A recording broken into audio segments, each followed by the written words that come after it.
Iran युद्ध का अंजाम क्या होगा ये तो आने वाला वक्त बताएगा, लेकिन इसका असर दिखना शुरू हो चुका है। अमेरिका और इजराइल ने पश्चिम एशिया के उस हिस्से पर हमला किया है जो दुनिया को रफ्तार देता है। इस जोन से दुनिया की एनर्जी मुहैया कराई जाती है। पेट्रोल डीजल के साथ ही गैस की आपूर्ति यहीं से होती है। ईरान के एनर्जी प्लांट पर अटैक किया गया। इसके जवाब में तेहरान ने भी कतर और सऊदी जैसे देशों को निशाना बनाया। इसके बाद अब पेट्रोलियम प्रोडक्ट्स और गैस की आपूर्ति के और ज्यादा गंभीर तरीके से बाधित होने की आशंका गहरा गई है। और दूसरी तरफ हॉर्मुज स्ट्रेट में मचे बवाल ने पूरे मामले को और सीरियस बना दिया।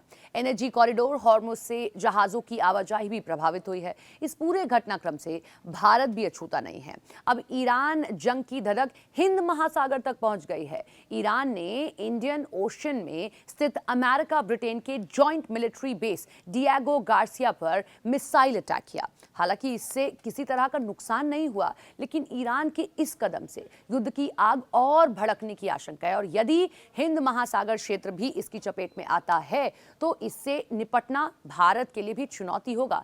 दरअसल ईरान ने जिस डिएगो की तरफ मिसाइल दागी है वो भारत से तकरीबन 1800 किलोमीटर की दूरी पर स्थित है।